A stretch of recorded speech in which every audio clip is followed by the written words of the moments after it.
Ready to get a little uncomfortable? Today we're going deep on this paper, Mad Speculation and Absolute Inhumanism by Ben Woodard.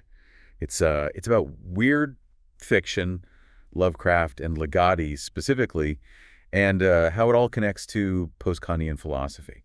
Yeah, this Woodard, he kind of jumps right in, you know? He starts by saying that, well, a lot of continental philosophy, especially after Kant, it's like a defense mechanism against going mad. A defense mechanism? I mean, what exactly is it defending against? Well, he brings up some pretty intense thinkers to make his point. Like, Nick Land, you know him, right? That Deleuze guy. He said Kant's whole deal was like the most elaborate fit of panic in the history of the earth. And even Alain Badiou, not exactly known for holding back, calls Kant legalistic, like he's more into rules than actually pushing thought forward. So the idea is that Kant and everyone who followed him, they got so focused on making this system, a framework for reason, that they actually ended up like boxing in what philosophy could even explore. Right, exactly. And it's not just like abstract limits either. Woodard brings in Dominique David Menard, who studied how Kant viewed madness. Specifically how Kant, and this is from his essay, An Essay on the Maladies of the Mind, saw it mainly as this like sensory explosion, you know? He uses Emanuel Swedenborg as an example, that Swedish mystic guy. Swedenborg, right? Right, with all his visions of heaven and hell, talking to angels. It was like sensory overload. And Kant's system, it was trying to like keep that contained. It's interesting you mentioned Swedenborg.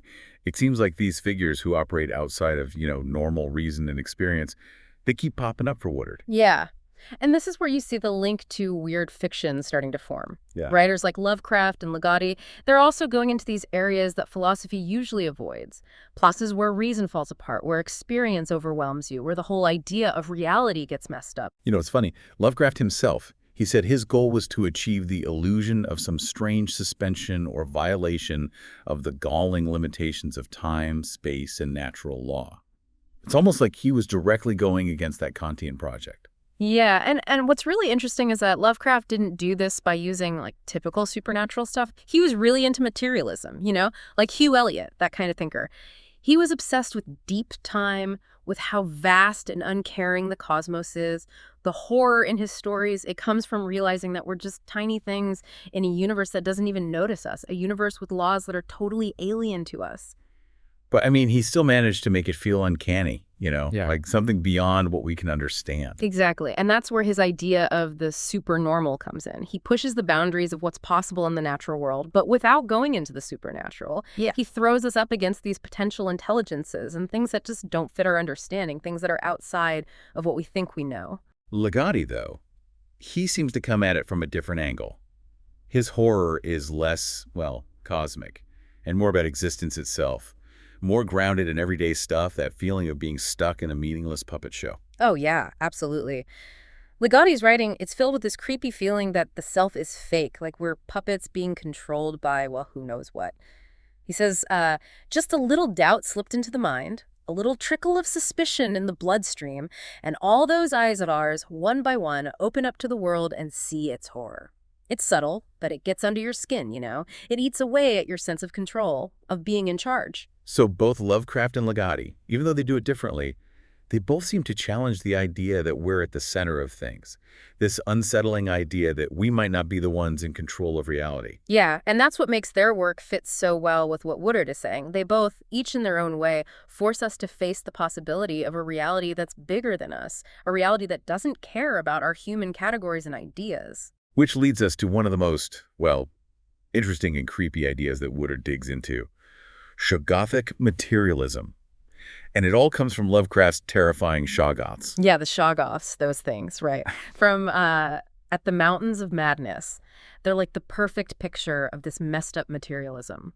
Lovecraft describes them as formless protoplasm able to mock and reflect all forms and organs and processes. They're like mindless, but also super intelligent. It's a paradox, and that's where the real horror is. It's like they represent, really viscerally, the fear of deep time, of this massive universe and the possibility of things like intelligences that are just beyond what we can grasp. Yeah. Lovecraft descriptions, they get at something really primal, something that just unsettles our need for order and control. Right. And then Woodard connects this to Eugene Thacker and his idea of becoming creature, this transformation into something we can't even categorize. It's becoming, alien, losing the familiar forms and structures that we use to understand ourselves and the world.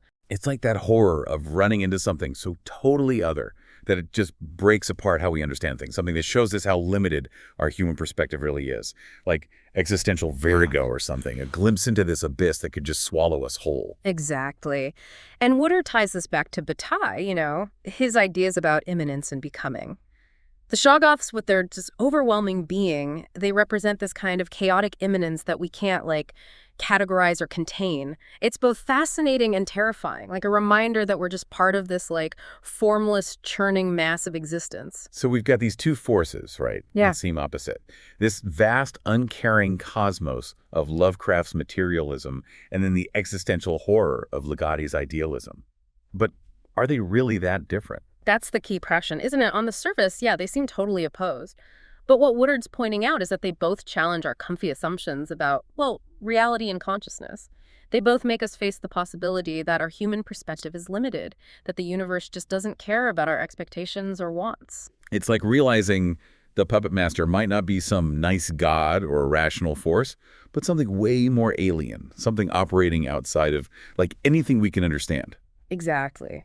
And that brings us to another big idea Woodard brings up, ventriloquial idealism.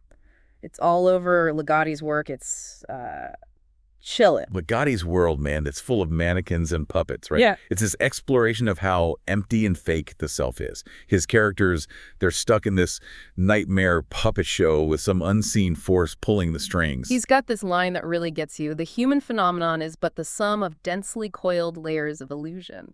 And that's pretty stark, right? Cuts right to the core of how we see ourselves. And then he says, horror is more real than we are. It's like he's flipped things around. He's suggesting that the things we're afraid of, the things outside of reason and order, they might actually be more real, more fundamental than our own made-up reality. It makes you think about Thomas Metzinger and his work on the self being an illusion. Ligotti, in a way, he takes that idea to a really dark place. He's saying the puppet master might not even be there. The strings, they might not be attached to anything at all. So both Lovecraft and Ligotti, even with their different styles and themes, they end up at the same point. The universe doesn't give a damn about us. Our minds, our sense of self, it's all just fragile stuff compared to a reality that's totally alien and uncaring. Exactly. And that leads us to this other really fascinating and unsettling concept that Woodard explores, Nick Land's idea of hyperstition. Hyperstition. Yeah, I've heard that thrown around, but it always seems kind of, mysterious. What's Woodard getting at with it? It's basically the idea that fictional stories can actually have a real impact on the world. They can shape what we believe and even change reality itself. Those urban legends that take on a life of their own, or those conspiracy theories that just explode on the internet.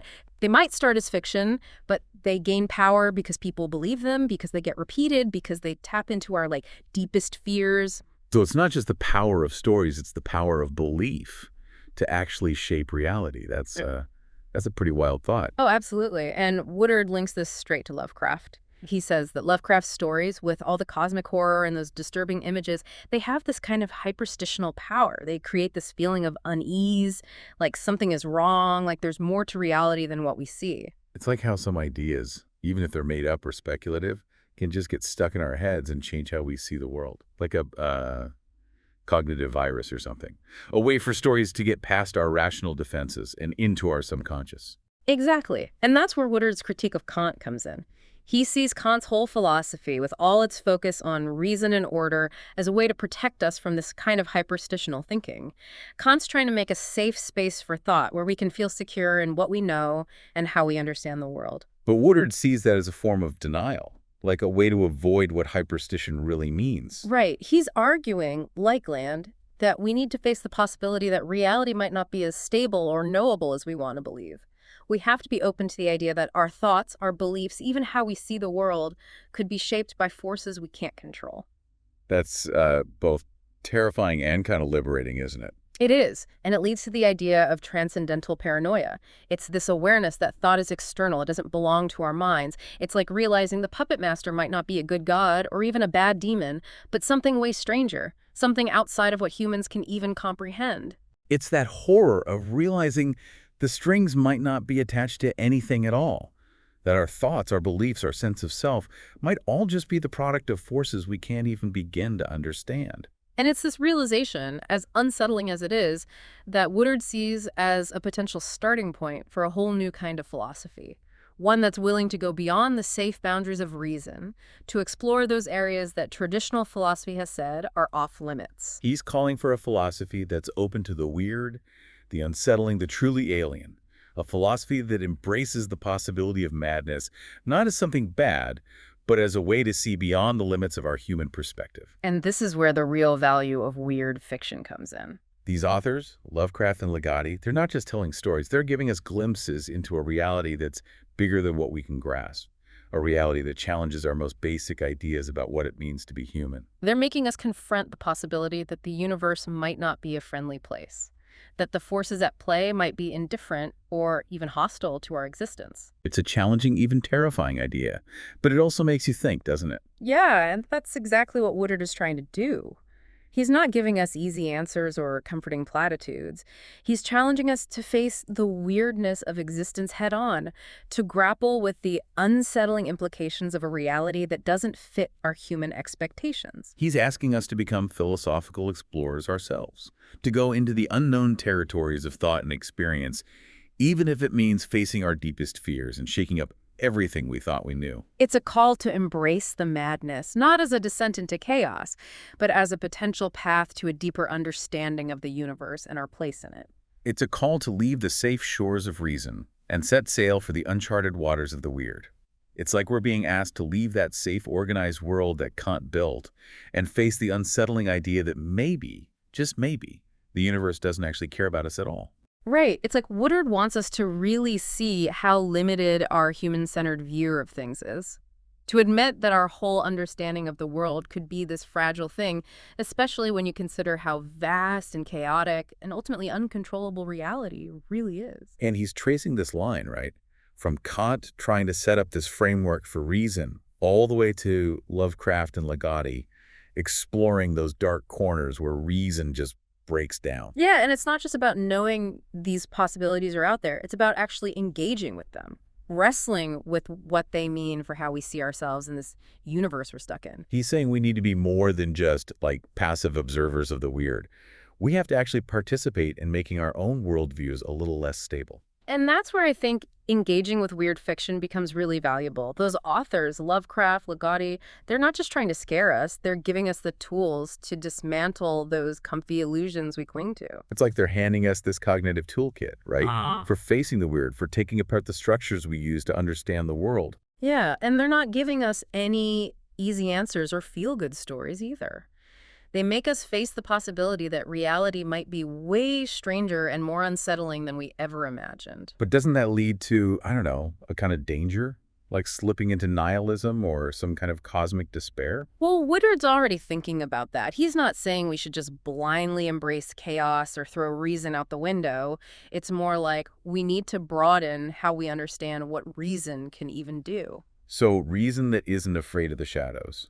Reason that's willing to go to those dark places and confront the stuff that makes us uncomfortable. Exactly. A reason that knows human knowledge has limits, that's okay with encountering things that just don't fit into our neat categories and ideas. It's a reason that's not afraid to ask the hard questions, even if the answers freak us out. And it's in those moments, when we're uncomfortable, when we're facing the weirdness head on, that's when we can maybe break free from our limited ways of seeing things. Woodard's saying there's a kind of freedom in embracing the unsettling, in admitting that the way we construct reality is, well, kind of fragile. Right. It's freedom that comes from letting go of the need to be certain, from trying to force order onto a universe that might just be chaotic and indifferent at its core. So where do we go from here? I mean, how do we actually put these ideas into practice? How do we become those philosophical explorers Woodard's talking about? I think it starts with being willing to question what we think we know, challenging those frameworks we use to make sense of the world. It's about being open to the idea that our understanding of reality might be, well, incomplete, that there could be way more to the universe than we can even grasp right now. Cultivating curiosity, I guess. A desire to explore what we don't know, even if it means facing things that make us uncomfortable. Engaging with the world in a more, I don't know, critical and subtle way.